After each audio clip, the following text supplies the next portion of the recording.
Welcome to Talking Live. I'm Dr. Robi Ludwig, and we are talking about the topic of kindness, which is something that we all could use today in this just kind of angst world that we find ourselves in. And we have Adrienne Bankert. She not only wrote this book, which we're going to talk about, but she's an Emmy Award-winning journalist, and she's a national correspondent for ABC News. She came out with a fantastic book called Your Hidden Superpower, The Kindness That Makes You Unbeatable at Work and Connects You with Anyone. Adrienne, thank you for coming on the show. Thank you, Dr. Robi. I appreciate this. This is awesome. I look forward to this conversation. I know. And I just have to say I agree with every single thing that you wrote. What got you interested in the topic of kindness? Well, it was interesting just working in journalism. I had seen some instances where I knew I needed to hone my kindness because we all get tested. Our temperaments get tested in high pressure situations. And that could be in sales, that could be in the medical community. It could be anywhere, teaching, certainly therapy. And so for people who are human, we know that increasingly it's about having a better sense of not just self-control, but just knee-jerk responses of the right compassion, of the right mercy towards another person, whether it be a coworker or a stranger. And, it wasn't my idea to write the book on kindness. I kind of was just working on that, inner dialogue, inner power myself, hoping to pass it on to people I mentored. But my mentor said, you should write a book on kindness. And I thought, there's lots of books on kindness, but my perspective, and you've read the book, it sounds like you understand my perspective, is a little bit deeper and delves a little bit more into how we should recognize kindness, not just as something good to do or polite to do or nice, but it really is powerful. You mention a very powerful story in your book about a cameraman who was behaving badly. Tell me more about that situation, because I have found the people who sometimes need kindness the most are the most difficult to give it to. That could be true. It's interesting because for me, when I have dealt with any of my crew, I've had to work on my empathy muscles because you're in such close quarters under such strict deadlines. And there were a number of different instances with cameramen, but also with technicians where somebody might snap or be a little bit more unevenly tempered. And I would have to make a decision in a split second. Was I going to join in and snap back, or was I going to show some kindness? And there was one particular instance that I talk about with a colleague where he snapped at me and I wanted to respond, but I decided not to, and found out later his mother had died the night before and he was at work. And I thought, oh my gosh, first off, I couldn't judge his response anymore. It was understandable, being in an emotional time, you don't always have the bandwidth to deal emotionally with people. And then second of all, I was so grateful I didn't say anything in that retaliation mindset that I had, let me tell you something, because then my conscience would be seared. And I think that's something that I was conscious of when I was writing the book. What could I tell people that would help them not only to embrace kindness as a power, but to be prepared for those situations where you only have a moment to say or do the right thing? It's so true. In my own personal life, I've always been happier when I've said nothing than said something, because it's so easy to be highly reactive. Yeah. Because I think a lot of people misunderstand the difference between being kind and being nice. And you say that they're two very different, distinct emotions. Yeah. I mean, seriously, I think a lot of people mistake kindness for niceness and vice versa. And so that's why people have kind of reduced kindness to something very elementary, like, oh, we should know to be good to people. We should know to be, nice. Nice to me is a hello in the hallway. Kind is a warm embrace. And so you are being polite when you say hello. You are being polite when you acknowledge, look at somebody, smile. And that's not a bad thing. I'm just saying that if you want to graduate, and in development and in interpersonal communications, you should graduate to kindness. Kindness is much more aware of the person, of the whole person. When you're at work, a lot of times we put on this work hat and we do what we're assigned to do, but we're not necessarily situationally aware of the coworker who might have gone through grieving or loss, or a family member who has been furloughed or laid off. So yeah, they have a job, but they're concerned about the person they know and love who doesn't.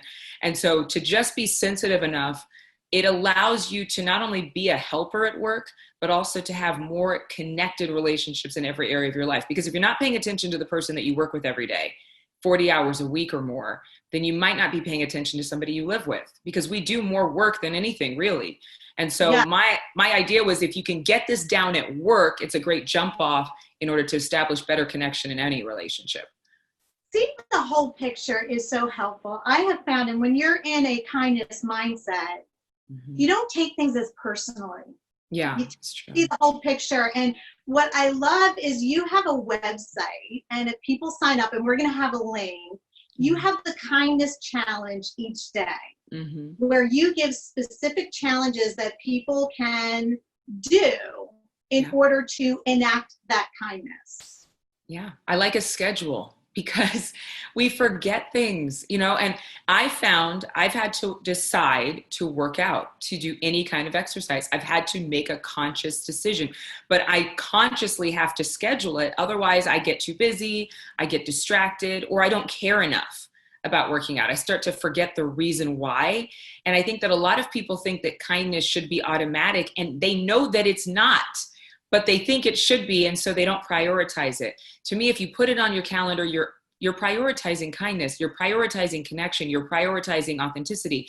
Some people have said to me, oh, well, if you put it on a calendar, then it's not really real, it's not spontaneous. And I think, well, then do that about going and taking the dog for a walk. Do that about going to the dentist. Do that about going to the gym.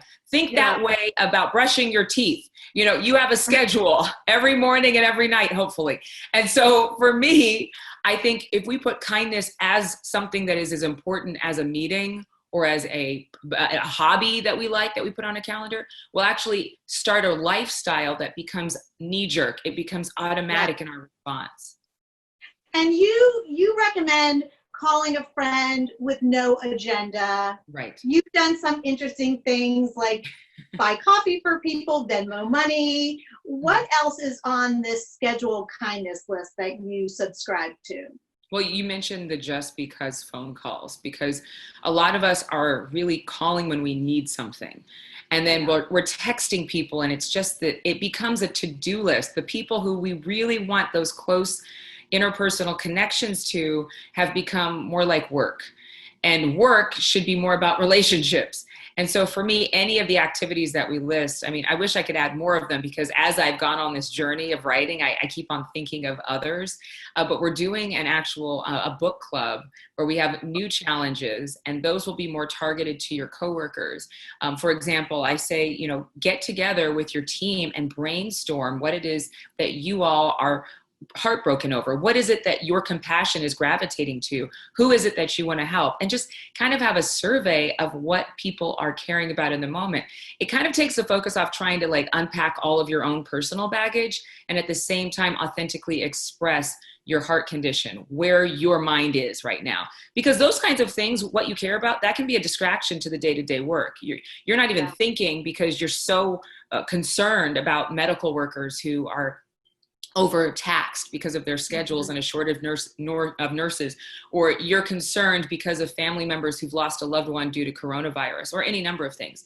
And so another thing that I suggest people do is find out more about your manager. A lot of people think, well, managers should be kind, but I say, okay, well, are you being kind to your manager? I think that it should be two ways. So what do you know about your manager? What kinds of things they do outside of work? What is their family dynamic? Don't get all up in their business, but just getting to know and being more curious is extremely key. Yeah, and everything really is about the relationship. That if you have the right kind of relationship, you almost can say anything to that person. And you talk about the superpower of kindness and how it could lead to really, or pave the road is the way you describe it, to getting to where you'd like to be. Yes. I think of all of us, if we were all stars, we have an orbit, right? And there's only one star on that orbit, as far as I know. I haven't taken any classes in this, but I was just thinking about that assigned path. And you can make your path, you can take detours off the path and get back on it, but my vision for people is that they would learn that kindness opens doors of opportunity and positions you differently. There's a story that's not in the book that will be in my next book. I thought I put it in there, but some things fall on the cutting room floor. You know what I'm saying? You've written books. There's a woman, I was walking from my office somewhere. I don't remember where I was going in Manhattan. I hear the loudest baby cry. And I think, what in the world is that?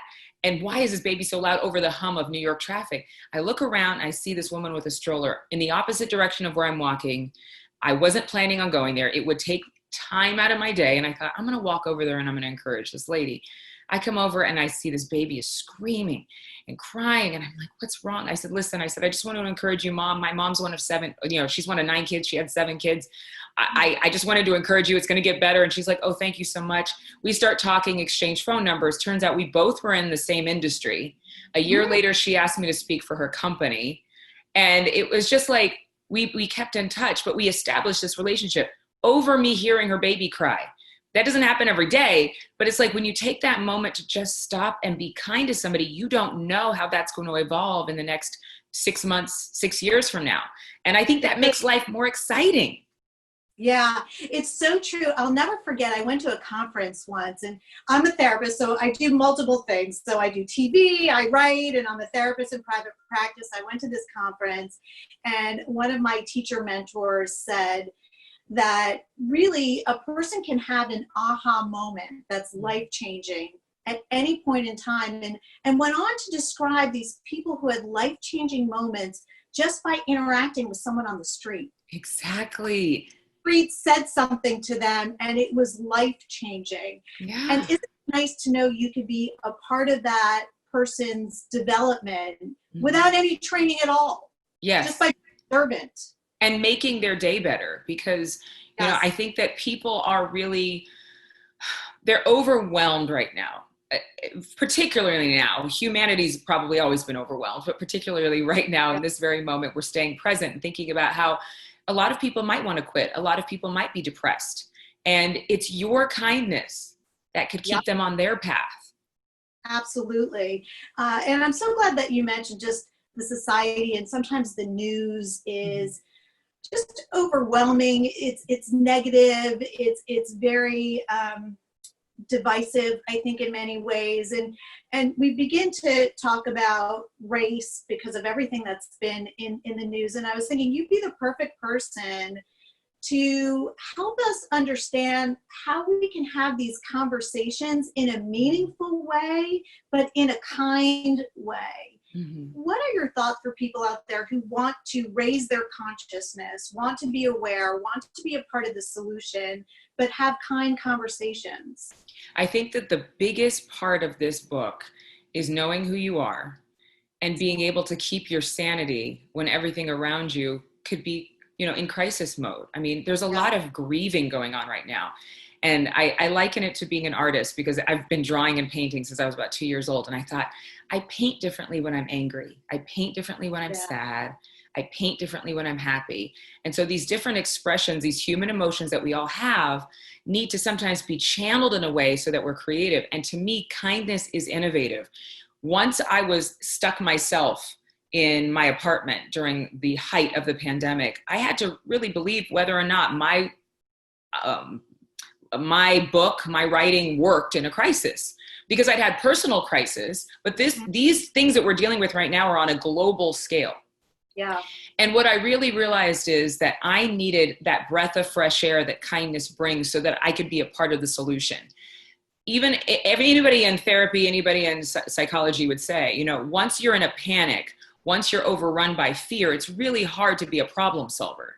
And so to me, when you put yourself in the shoes of problem solver versus the shoes of panic, you are more effective.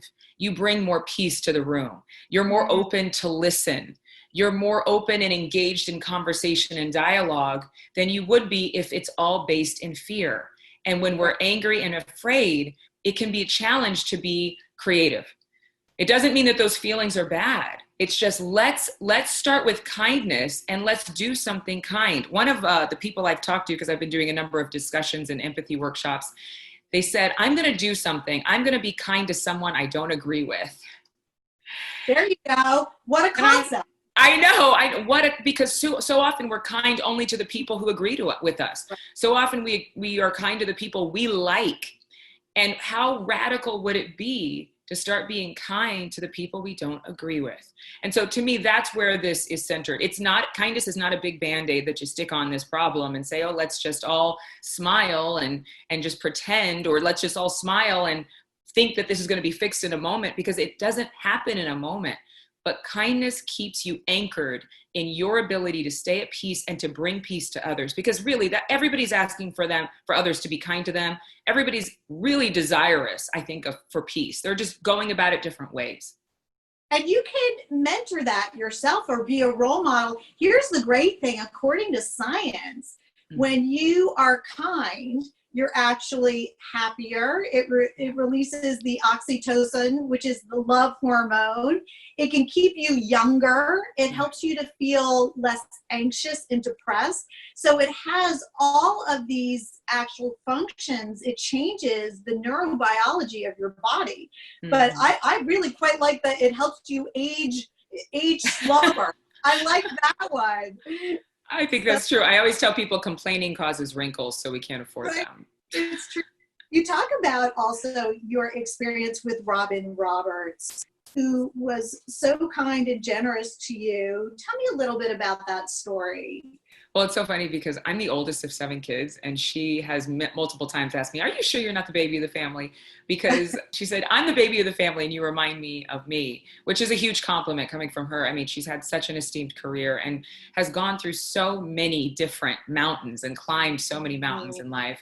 But just having someone who has the stature and has the influence to actually take the time out and have a conversation with you and talk things over with you and show you the ropes in a new industry. I mean, going into network television was a dream I've always had, but it's so different than local television. Yeah. And so you need those I call them tour guides along the way. And I talk about it one time in the story where she says to me, oh my gosh, you fill the room, just in terms of presence. And inside of myself, I thought, well, that's because I'm carrying my mama and my grandmama and my granddaddy and every coach and every teacher and every mentor. They're all here with me to root me on for a dream that they all paid a price for in terms of working hard to make sure that I had opportunities. And I don't take that for granted. And that's why you're so talented and skilled, and I'm so glad that everybody can see your work. You've worked with multiple celebrities and very interesting stories. Do you have a kind of a favorite celebrity or the kindest celebrity? I don't have a favorite. A few of them? Well, I mean, I could tell you all kinds of stories. I'm just trying to think of which ones that I love. Kristen Bell was supremely kind. We had a little moment ahead of the interview, and it's a long story, but I'll just tell you, she ended up sending me some of her Hello Bello products as a gift, but really enjoyed our conversation together. It's really nice when you connect with someone in an interview as a conversation versus just asking a series of questions. And that can be a challenge. It's an art. I really think of it as an art. Kevin Hart was very grateful after his car crash. I mean, this was a near-death experience for him. And he was so humbled by that, and he was open about that. And Dwayne Johnson has always been extremely generous with his time. I know when it's a sign of a good interview when the celebrity or the person who's being interviewed actually stays in the room for a little bit to chat with you. That's Dwayne Johnson. That's Brad Pitt. Very reflective. I like to say when they realize that you have a high level of respect for them, that's what kindness brings, then they are mutually respectful and mutually open. And I'm trying to think of another person that I mean, because I talk about so many and I get asked this question quite a bit. I was trying to think of one that I haven't told lately.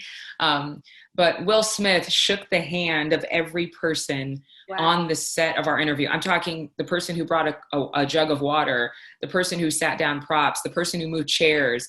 He shook every single person's hand and said, hey, I'm Will. What's your name? Nice to meet you. I thought that was extremely generous of him, considering his timeline.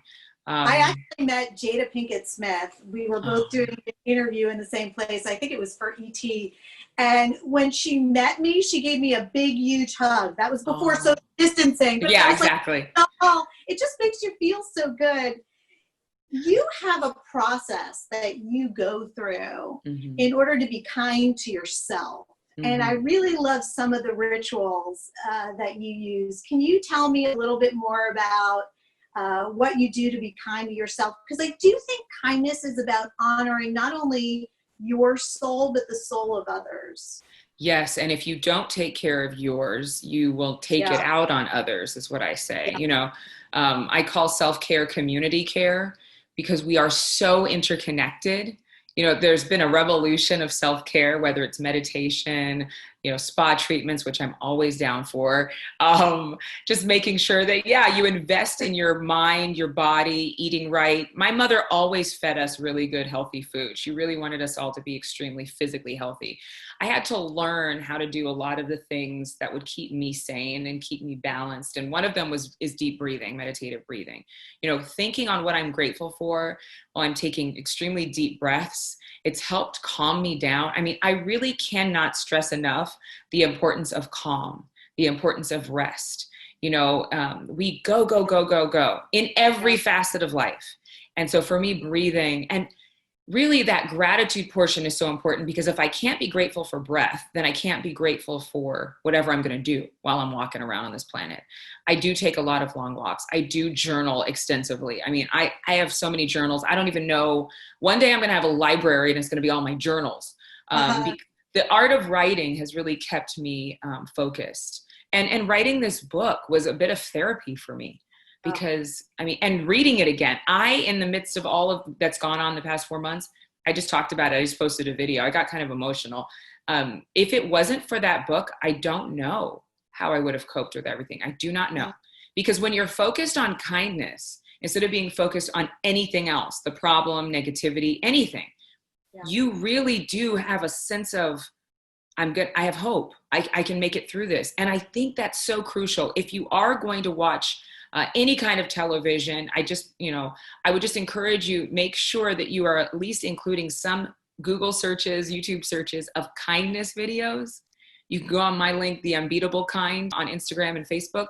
We just post kind stories because it lifts your spirit. You talked about the health benefits. That for me is self-care. It's to remind me that there is good in the world, because sometimes you can think, I've had people tell me, well, there's some people that are just not kind. Well, that's true, but I have hope for them too. Yeah. I mean, you could just pray and wish them well. And obviously, in terms of self-care, you have to decide who's in your inner circle, which you also talk about. But my favorite was the pep talk, where you talk to yourself like a queen. Yes. Like, hallelujah. You go, girl.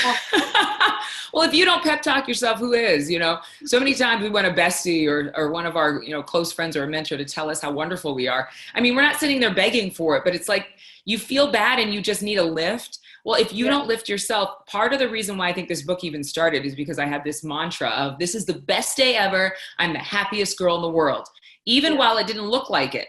Even while it looked like circumstances were telling me otherwise. And it might sound contrary. You're thinking, well, that sounds like you're in denial. No, I have to first establish that this is my best day ever. The opposite is not an option for me anymore.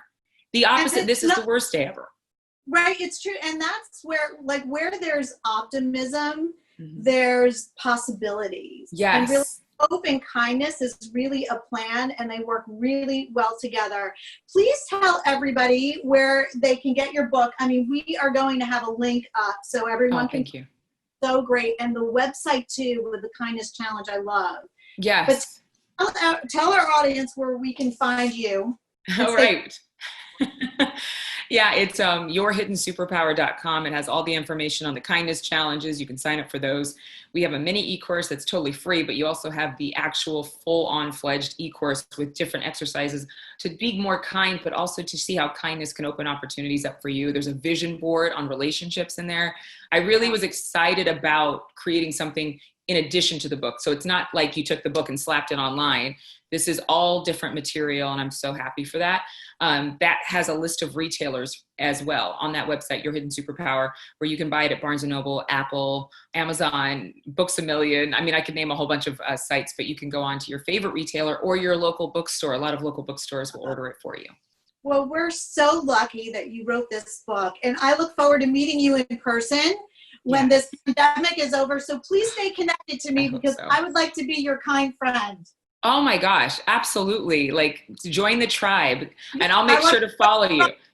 Whatever group you're having, I'm signing up. Thank you so much for being with me today and for sharing your talents and skills in a book and with our audience. Thank you. It's been my pleasure.